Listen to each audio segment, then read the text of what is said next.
Boa tarde a todos, sejam todos bem-vindos ao 11º Festival Literário Frei Araxá, o nosso querido Frei Araxá, evento que já se consolidou como um dos maiores do país e tem um papel preponderante, de formar novos leitores e incentivar a escrita, revelando sempre novos talentos.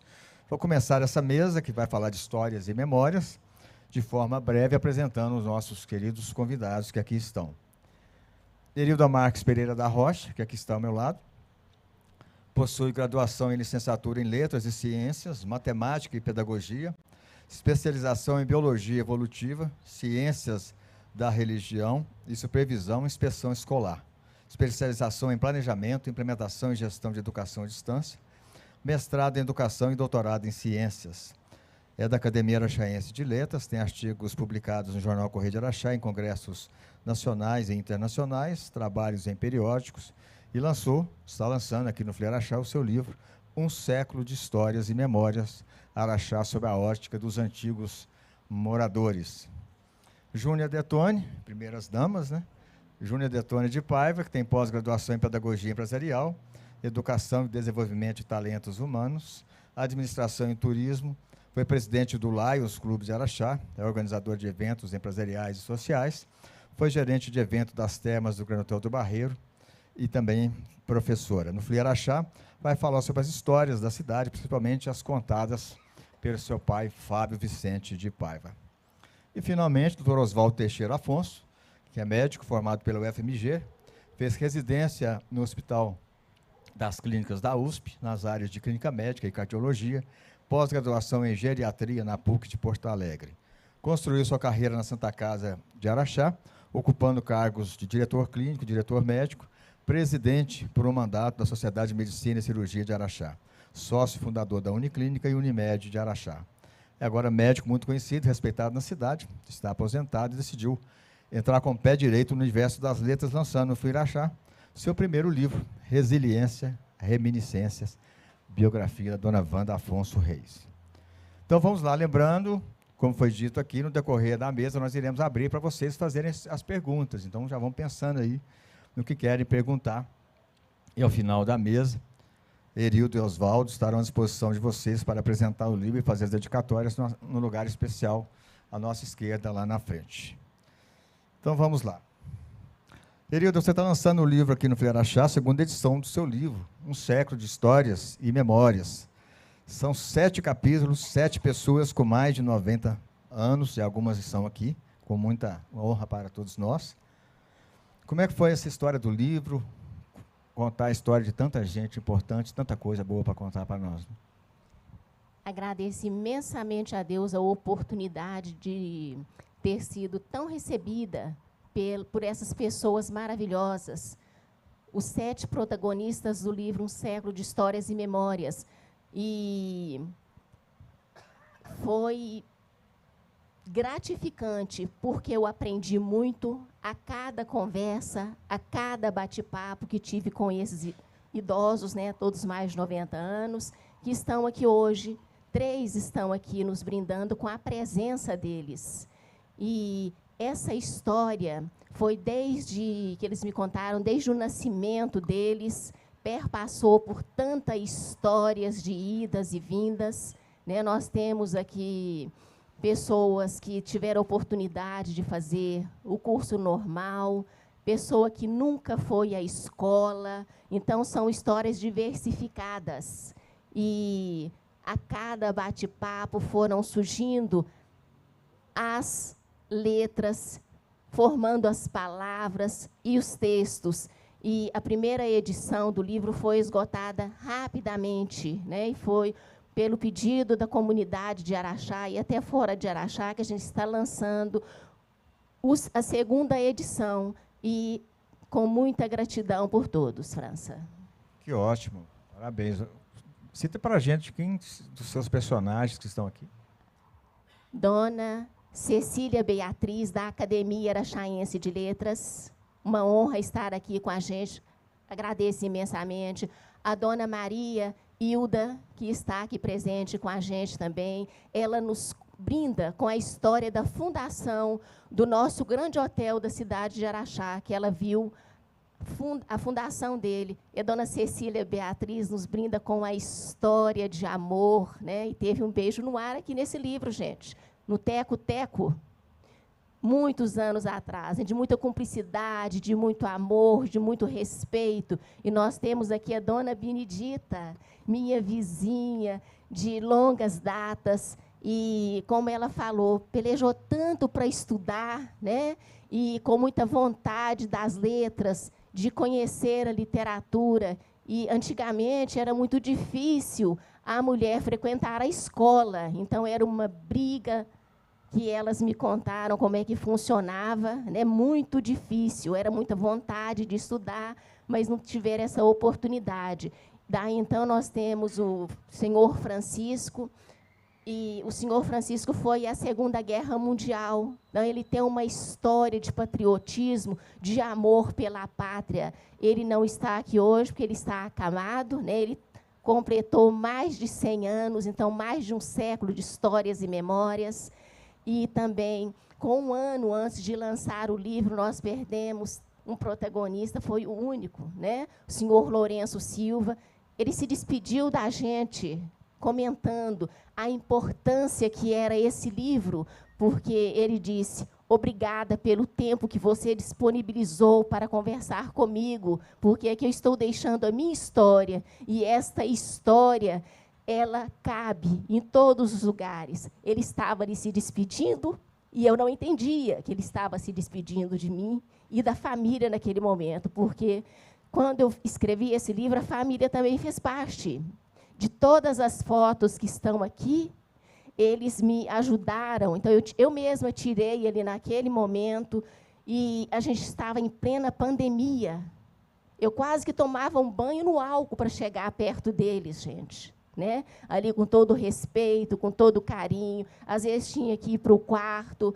E foi gratificante demais. E, além desses todos que eu acabei de comentar, tem o senhor Antônio. O senhor Antônio, ele era palestrante da Sereia, né? Então, ele foi um recuperando, e ele conta ali como que ele conseguiu deixar o álcool, e com toda a família, das palestras, tantas coisas importantes para nós. Então, como França citou, são 7 capítulos com muita história, né? Dona Cecília Beatriz, ela queria ir para Cambridge estudar, e uma briga para estudar, porque antigamente era difícil, as mulheres não podiam frequentar a escola, era para os homens, né? Então, foi uma luta muito grande, e ela vinha da roça para a cidade para poder estudar, ali, uma luta mesmo, para poder conseguir estudar, e ela formou normalista na escola de São Domingos, né? Dona Hilda também, professor, formou,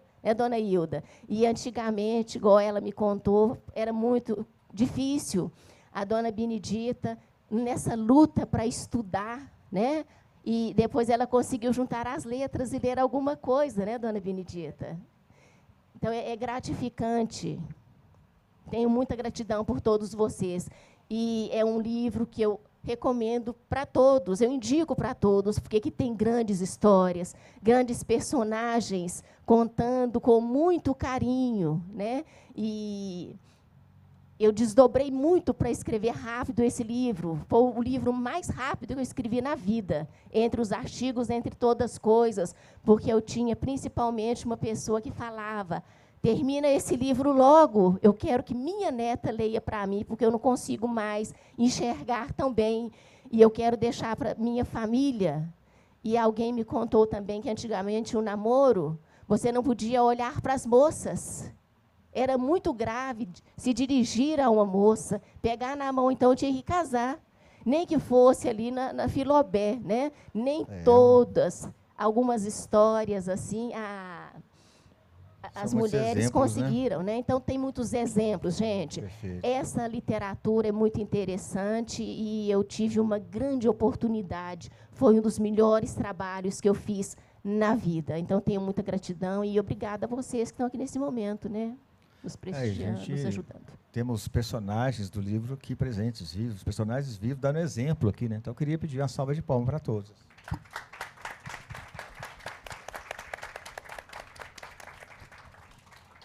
Vocês é que dão esperança para a gente, né? Vamos, Oswaldinho. É? Quer pular primeiro? Cavalheiro, tá vendo? Júnior, ao contrário da Erilda e do Oswaldinho, você e a família estão preparando ainda o livro que vai contar a história do seu pai, Memórias de um Conciliador, que retrata toda a trajetória do Dr. Fábio Vicente de Paiva, advogado, presidente, governador do Lions, muito conhecido, com atuação também na política. Faleceu ano passado. Ele tinha justamente esse perfil de moderador, sempre buscava soluções para os conflitos.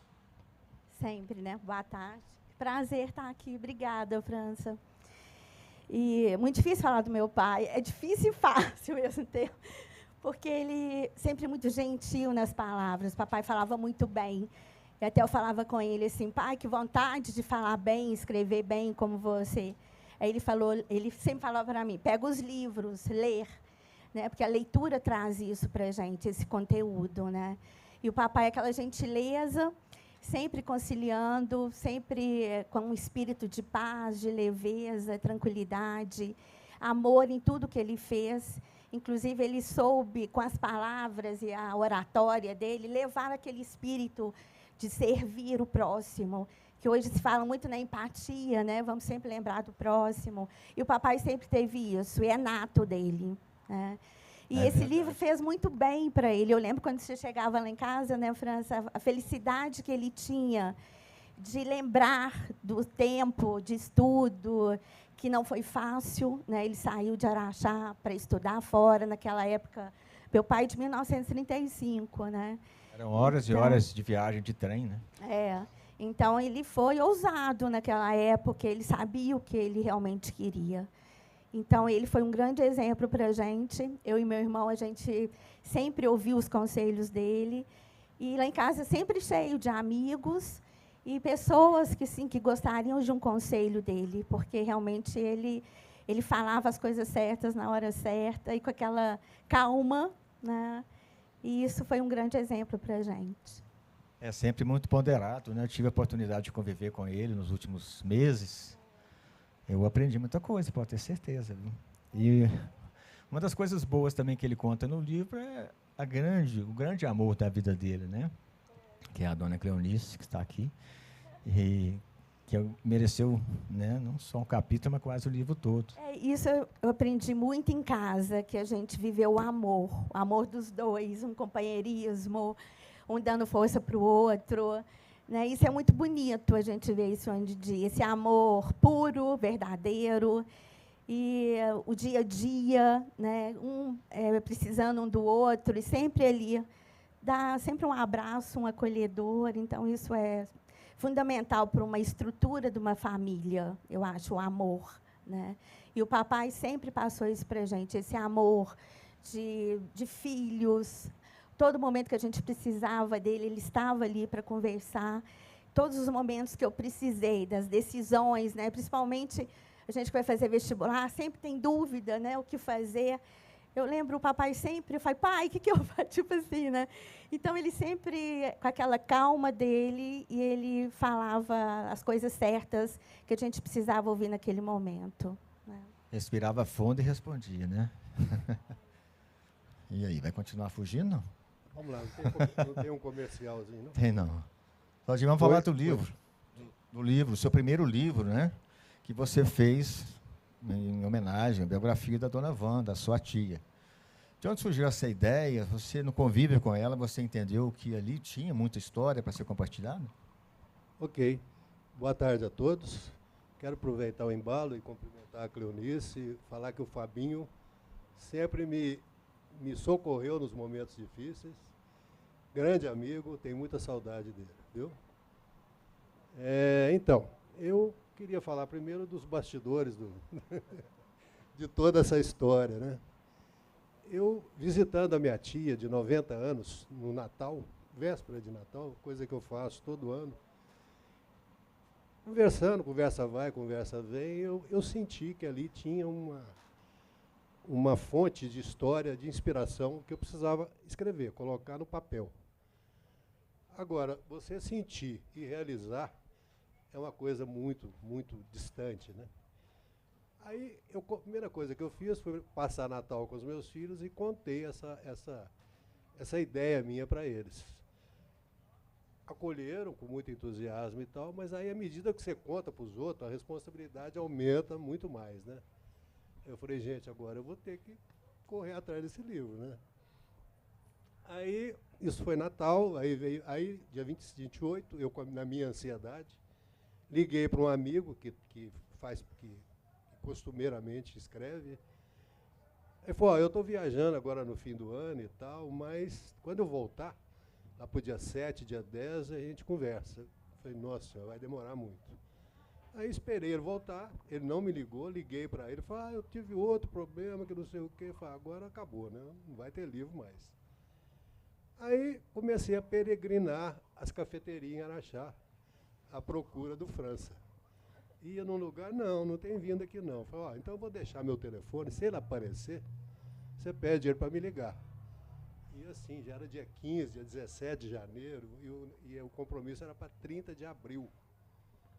Aí, vou numa cafeteria, estou lá conversando outras coisas, chega o França, coincidentemente. Falei, nossa senhora, chegou meu anjo aqui agora, né? Aí chegou, nós sentamos, conversamos, coloquei a minha ideia para ele. Ele, com muita elegância, com muito entusiasmo, falou, não, vamos lá, eu te ajudo e tal. Me mostrou o caminho das pedras. E aí, eu falei, não, agora eu tô firme. Agora ele falou, só tem um problema. Dia 30 vai ser muito difícil. Tem muita coisa para fazer daqui até lá. Eu falei, não, aí ele estabeleceu um cronograma e tal. Eu falei, então vamos lá. E seguir a risca, né? Entrevista e tal. E como você vai falar de uma pessoa de 90 anos, você não tem mais referências com quem você passou por isso. Entendeu? Você procura, o fulano morreu. E eu vou ficando sem repertório, né?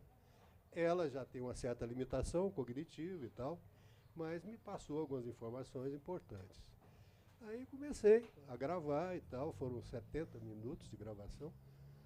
E aí eu falei, agora como é que eu passo isso para o papel, né? Está gravado e para o papel. Meu computador eu já não estou muito ligado a ele. Aí falou, tem uma fulana de tal que transcreve para você o que está no vídeo, no áudio, para o computador. E depois você recebe dela e passa limpo. Falei, então vamos lá. Aí fui, procurei a pessoa e tal, ela fez. E eu fazia a transcrição de cá pelo Google. Entrar no computador era uma dificuldade danada, porque eu já tinha perdido totalmente a habilidade. Aí um dia eu digitei um punhado de coisa, a hora que eu fui salvar esse coisa do Google, não tem lá onde salva, não. Eu falei, meu Deus do céu, eu vou perder tudo que eu escrevi, isso era 10 horas da noite. Aí eu falei, eu vou fazer o seguinte, vou deixar o computador desligado, que amanhã eu retomo, né? A hora que eu levanto no outro dia, o computador apagadinho. Como é normal, né? Apaga normal. Mas, felizmente, o que eu tinha digitado estava lá. Então, foi um dos apertos que eu passei. Aí consegui retomar e tal, escrever.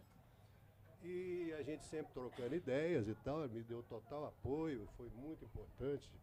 Foi um guia, assim, fabuloso para mim. E eu comecei a entusiasmar e fui, né? E o que me levou a fazer isso? Eu pensei, uma mulher de 90 anos, a remanescente de 14 irmãos, né? A única da família de 14 irmãos. Falei, se eu não escrever alguma coisa sobre isso, vai se perder tudo, né? Então, o livro chama Resiliência e Reminiscências. Resiliência por quê?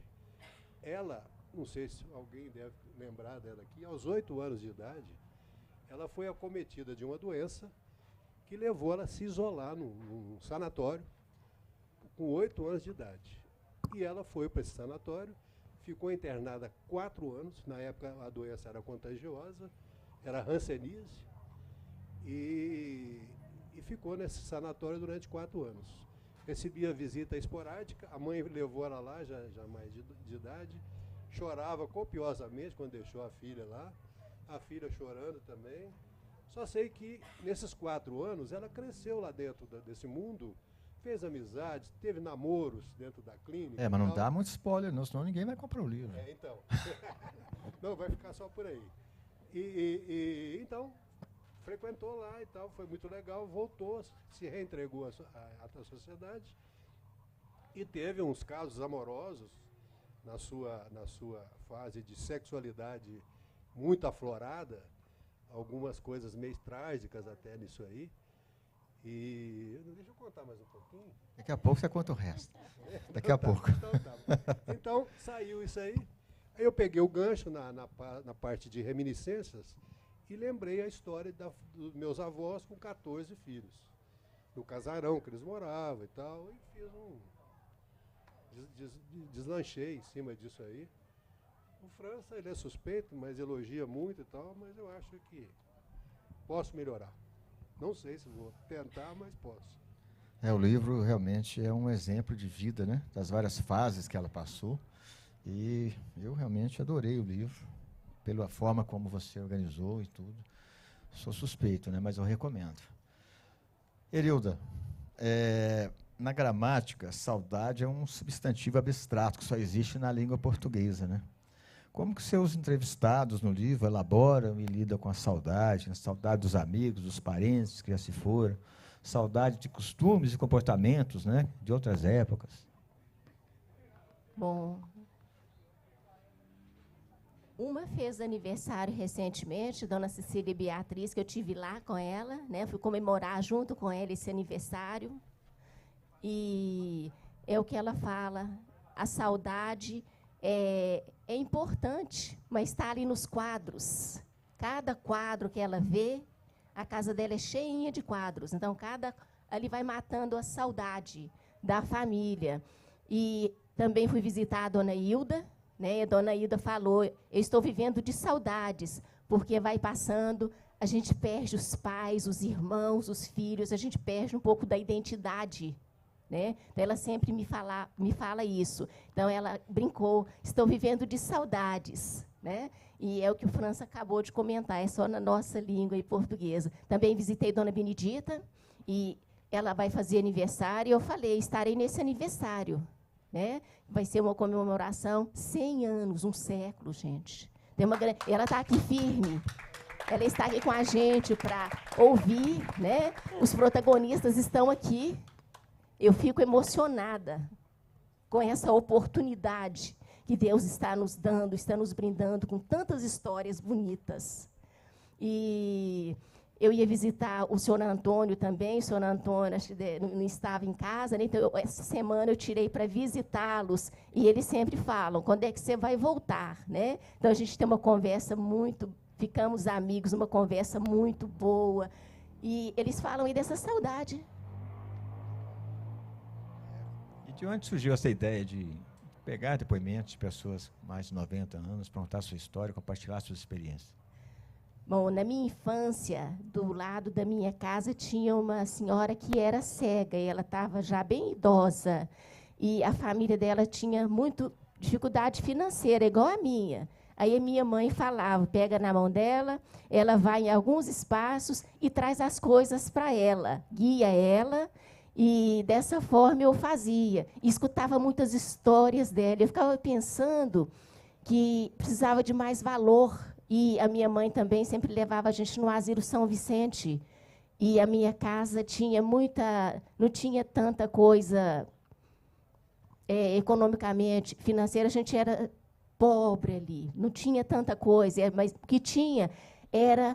A minha mãe plantava muita fruta, e então ela pegava um tanto de fruta numa caixa e a gente ia para o Asilo São Vicente. E, às vezes, tinha umas senhoras que pediam para eu prender o cabelo delas, né? E falava, quando meu filho vem me ver, e eu ficava ali escutando aquelas histórias, e minha mãe puxava pela mão para a gente ir embora. Eu queria continuar ali, ouvindo aquelas histórias. Então, eu estudei muito e trabalhando ali, com tanta dificuldade, eu nunca conseguia escrever um livro, mas eu sempre pensava, eu vou parar um momento e vou deixar a história das pessoas, né? Ainda continuei até hoje, continuo visitando o Asilo São Vicente, mas essa outra parte eu quis passar nas casas e lidar com as famílias também. Então, essa história é da minha infância, quando eu ainda tinha ali 4 anos de idade, que a minha mãe, Maria Marques de Jesus, ali um livro acadêmico de vida, uma história de vida, né? Então, ela mandava os filhos, mandava a gente ajudar as pessoas, e a gente ajudava da forma que podia, né? A gente não tinha tanto, mas o que tinha a gente... E ela sempre tinha um contato muito grande com os idosos, com a história, é o que ela repassava para a gente. Então, a minha mãe, Maria Marques, o meu pai, José Pereira, grande exemplo de vida. Daí essa ideia de escrever um livro, né? O meu primeiro é Um Ambiente na História de Araxá, outros. Esse livro, como eu falei para vocês, o trabalho mais bonito que eu fiz na minha vida, é o que eu mais tinha vontade, é de escrever essa história, né? E da outra vez que visitei o senhor Antônio, ele falou para mim, minha filha, fiquei muito feliz, eu nasci de novo, porque eu vou poder deixar a minha história para os meus netos, para os meus bisnetos, e mostrar a importância da educação, da cultura, né, do que eu não tive na minha vida. Um belíssimo exemplo, né? Trabalho que vai ficar aí como legado de toda uma geração. Muito bacana. Júnior, na conversa que eu tinha com o seu pai, tomando aquele café gostoso, que só sua mãe sabe preparar. Tinha um pão de queijo, pão de queijo, um bolinho. Faz falta. E a conversa ria muito boa, né? Sempre um bom bate-papo. Ele tinha muito orgulho do seu filho ser advogado, da filha dele ser advogado. Trabalhando, inclusive, no mesmo lugar que ele trabalhou a vida inteira, né? Então, ele tinha uma frase, eu achava muito interessante as frases dele. A justiça, quando é muito morosa, torna-se injustiça. E a brasileira é morosa demais, prejudicial. Ele sempre procurou, né, a vida inteira, atender também quem não tinha recursos, né, todas as camadas possíveis para atender. Isso é do meu pai, a essência dele, né? Então, ele sempre colocou isso muito claro, até mesmo nos discursos, nas palestras que ele fazia. Era isso que nós nascemos para servir, né? O prazer em servir. O tanto que é bonito isso, você ajudar a pessoa, o próximo que precisa. E ele teve uma escola, que foi o Lions Club, que ele é um Lions internacional. O papai teve altos cargos, viajou o Brasil inteiro, né, mãe, com aquele avião, e várias histórias dele. E ele soube levar o que realmente ele tinha certeza, de fazer o bem, que a gente pode fazer o bem. Ele criava campanha de agasalho, de alimentos, né? Então, o papai sempre nessa pegada de ajudar o próximo. E ele soube lidar muito bem com isso através das palavras. Ele fazia discursos para o Lions, para os companheiros de Lions, né? Levando isso, a importância que o ser humano tem de poder ajudar. E isso que você falou é muito bonito, da gente ter o tempo de ouvir os idosos, ouvir as pessoas. Eles têm tanta história, é tão gostoso, dá vontade de deitar, né, no colo assim, e ouvir as histórias que eles têm. E eu fiz isso muito com o meu pai, muito. Eu deitava muito no colo dele, ele com 80 anos, 87 anos, e ele tinha o prazer de contar tudo que ele viveu, e com orgulho, não com tristeza, porque eu sei que ele passou muita coisa. Mas ele só passava as coisas boas, que tudo que ele passou levou as coisas boas, né? Por isso que ele viveu muito bem os 87 dele, bem vividos. Eu sentia essa leveza no meu pai. Então, ele tinha essa essência do bem, e de sempre estar ajudando, de sempre estar, né, a par de tudo, assim, e acolhendo as pessoas. E a gente aprendeu isso com ele. Eu acho que o legado dele ele deixou muito bem, assim. É verdade. Deve. Claro. Presta. É o seguinte, porque eu tive um tio, padre Alaor, né? Fala no microfone. Padre Alaor Porfírio de Azevedo. Então, ele era um grande orador sacro e foi até perseguido uma certa época por causa de comunismo, essas coisas. E no dia do meu casamento, ele me falou uma coisa muito interessante. E eu nunca esqueci. Mas tem uma coisa que eu não consigo cumprir. Ele falou assim, se Deus vos der filhos, ensina-os a pedir, a agradecer e a perdoar. Pedir e agradecer, eu sou boa, meu filho. Mas perdoar, tem umas coisas que eu não dou conta de perdoar. Eu falo para dar isso, eu não dou conta de perdoar, não. Acho muito difícil perdoar, sabe? Então, ele sempre gravava, gostava de ensinar, né? O Padre Alaor era um grande orador sacro. Ele tinha um vozerio muito grande. E lá na minha avó, todos eram instrumentistas. Eram 11 irmãos e todos instrumentistas. E eles tinham uma orquestra, a Orquestra dos Irmãos Porfírio de Azevedo. E essa orquestra tocou no meu casamento pela última vez. Eu casei em 1950, na época da Rainha da Inglaterra. Ela casou dia 27 e eu casei dia 31 de julho. Então, Coisas de Muito rainhas.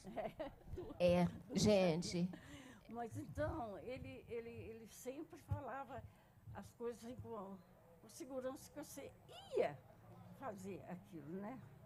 E eu tive grande aprendizado escutando as conversas lá da casa do meu avô, do Elias Porfírio de Azevedo. Então, eu sou uma das criadoras da Escola de Música Elias Porfírio de Azevedo. Eu e a Ângela, que era a neta dele. Nós criamos a Escola de Música, seguindo a cabeça do meu avô, que ele tinha uma fascinação pela música, sabe? E eu gostava demais daquilo. E também, na casa dele, tinha 8 jornais. Ele assinava 8 jornais naquele tempo, lá para 1984, por ali. E eu tinha mania de ler jornal, né? Mas eu não sabia ler direito. Eu ficava incomodada com as pessoas olharem aqueles garranchinhos e falar uma palavra. Eu ficava louquinha para aprender a ler. Mas a minha mãe não tinha paciência de ensinar, né? E nós morávamos na fazenda. Então, muitas vezes eu guardei a bula do sabonete Ecalol para ler quando eu aprendesse a ler, sabe? Guardei bem dobradinha lá, junto com a minha caminha de boneco, bem dobrada, para eu aprender. Eu era fascinada por aprender. Toda a vida gosto de aprender. E tenho mania de ensinar também, né? Gosto de ensinar. Eu já tive uma fábrica de doce. Tem muita história para contar, dona é Beatriz. Muita história para contar. O que a Dona Cecília Beatriz acaba de contar para nós está aqui nesse livro. É uma história linda demais. E a gente agradece imensamente a ela por nos contar aqui pessoalmente tanta coisa bonita. Gratidão. Bacana demais, viu? Aproveitando a deixa, alguém tem alguma pergunta para fazer, alguma curiosidade? Não precisa ficar acanhado, não, pode perguntar. Pode, por favor. Pode. Eu nunca tive medo de enfrentar o auditório. Tinha mania de correr atrás daquilo que eu queria saber. Então, eu tive uma conversa séria com o presidente da República. Ele era Emílio Garrastazu Médici, o primeiro governador, o primeiro presidente da República, depois de Getúlio Vargas, né? E eu, conversando com ele, ele falou comigo assim, mas me fala depois. Aí eu não deixei depois, não. Eu estava morando em Belo Horizonte e eu escrevi para ele e falei, eu sou aquela moça que o senhor falou que eu podia escrever depois, eu estou escrevendo. Eu preciso do senhor, eu preciso de ganhar 3 bolsas de estudos para os meus filhos em Belo Horizonte. Eu tenho 8 filhos. E eu queria ganhar com bolsa. Aí, daí uns dias, menino, chegou a resposta dele. Eu fiquei doidinha quando eu cheguei, olhei no chão, assim, tá? Presidente da República, né? Dele, falando que eu renovasse o ano que vem, que naquele ano eu tinha terminado as bolsas. Por isso que eu pedisse o ano que vem outra vez. O microfone, por favor. No outro ano, chegou no outro ano, eu escrevi de pressinha. O ministro da Educação era o Jarbas Passarinho. Eu escrevi para ele e coloquei um xerox do presidente da República. E um dia, lá em Belo Horizonte, eu estava muito desanimado com tudo, estava tudo dando errado. Então, olhei, chegou uma carta do presidente da República, sabe? Aí ele era do presidente do ministro da Educação, doutor Jarbas Passarinho, e ele dizendo que as bolsas tinham sido concedidas. E eu fui chamada no colégio que os meninos estavam, o Carlos, o Túlio e o Leandro. E estavam lá, as 3 bolsas para eles. E a turma que estava lá falou, escuta aqui, mas uma bolsa é difícil demais. Como que a senhora conseguiu 3? Eu falei, assunto meu com o presidente da República. Muito bem. E eu São daí muitas as coisas. bolsas Estou de parabéns, viu? Parabéns, dona Cecília Beatriz. Nós- É uma história maravilhosa. Nós já estamos caminhando mais para o final da mesa. Se alguém tiver uma pergunta, aproveita, porque a hora é essa. Oswaldinho, vamos falar um pouquinho do seu livro. Como é que foi apresentar o resultado de tanto trabalho, tanta dedicação para a biografada Dona Wanda, sua tia?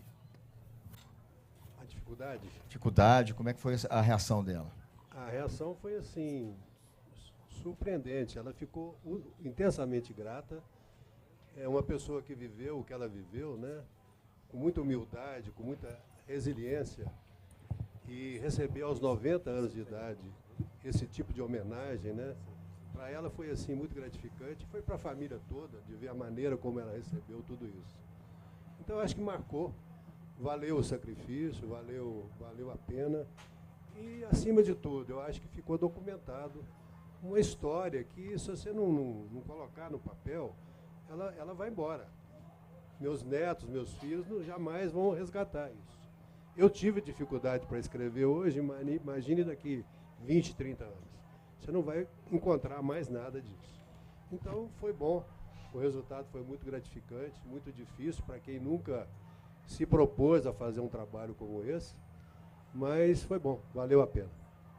Nós temos grandes escritores aqui presentes, o Heleno Álvares, Renato Muniz, além de outros, né?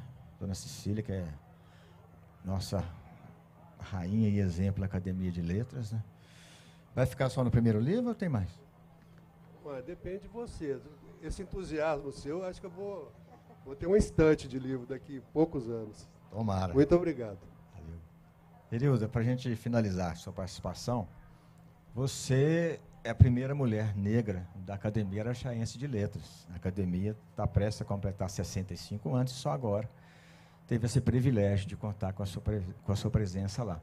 Como é que foi esse sonho realizado, que eu sei que você está batalhando há muito tempo para fazer parte? Bom, realmente foi uma grande batalha para conquistar esse espaço na Academia Araxaense, na Academia Araxaense de Letras. E eu fico até emocionada de falar, porque é uma representatividade para a nossa raça, para as mulheres, é uma grande oportunidade, porque foram tantos anos e a gente ainda não tinha um negro na Academia Araxaense, né? Então, foi uma oportunidade muito boa e foi uma grande caminhada também, né? Porque ali nós tivemos um grande momento dentro da academia, inclusive com uma sabatinação, né? Então, uma exigência, um rigor muito grande, e não é fácil entrar para a Academia Araxaense de Letras, né? Então, a gente tem... Então, é uma honra saber, dona Cecília Beatriz, e está aqui no livro, né? Está aqui no nosso livro, está registrado aqui essa história muito bacana. Mas então eu fico muito feliz, né? Mulher negra na Academia Araxaense. É uma oportunidade muito grande. Foi uma luta para entrar, viu, gente? Né? Não é só questão de currículo, não. É de imagino. princípios, Sim. teve uma sabatinação, né? E é muita coisa envolvida. É todo São um muitas processo, questões, né? é todo um processo. Todo o processo, e você E fez por onde? Tenho né? muita gratidão por todos os... Salva de palmas. Parabéns. Foi todo um processo longo e árduo que você trabalhou e fez por onde, e está por mérito, né? Não estamos ninguém te abraçando lá por consideração ou para nada, não. É mérito seu, talento seu, e é aberto um edital que é público, todo mundo pode se candidatar, desde que atenda aos requisitos. Depois tem a seleção, tem a sabatina, depois tem a eleição interna. Então, é um processo que ela passou e foi muito bem escolhido. Está bem representando lá o pessoal todo. Gratidão. Júnior, finalizando, Tenho certeza que muita gente ficou curioso aí para conhecer o livro sobre a história de vida do seu pai, Memórias de um Conciliador. Eu, por ter feito parte, posso dizer que é riquíssimo de bons exemplos, né, de como levar a vida com ética, com solidariedade, valorizando a família, tudo que a gente precisa nos dias atuais, né? Você acha que esse ano o pessoal tem acesso ao livro? Assim, isso eu gostaria de falar. Nós estamos terminando. Nós estamos naquela fase da escolha das fotos, né, França? Que são muitas fotos. Eu acho que a foto enriquece, né? Porque ali está... Papai tirou muita foto. Então, a gente tem muita coisa, né, mãe, para para acrescentar. Então, eu acredito que final do ano a gente já lança o livro, com certeza. Para a alegria de todos nós, não só da família, mas para todo mundo tiver acesso. É um livro que é sensacional, que eu tive muito prazer. Muitas histórias, muitas né? histórias. Está perto da gente, né? Histórias engraçadas, histórias curiosas, histórias, às vezes, tristes também, que emocionam, né? Mas que tiveram um final feliz, né? E é muito bom a gente pensar que foi registrado isso tudo, a vida do meu pai, né? Que era a vontade dele, né? Sempre foi a vontade dele. Quando ele me ligou, eu falei... E fez muito bem para ele. Você tem certeza disso, né? E para mim também, fez muito bem. Gente, estamos encerrando. Muito obrigado a todos pela presença. É uma alegria estar aqui com todos vocês. E com Oswaldinho, Erildo e Júnior, que compartilharam um pouquinho as histórias de vida, histórias de outras pessoas, que vocês agora podem ter acesso no bate-papo que eles vão ter com vocês lá embaixo. Tá bom? Muito obrigado.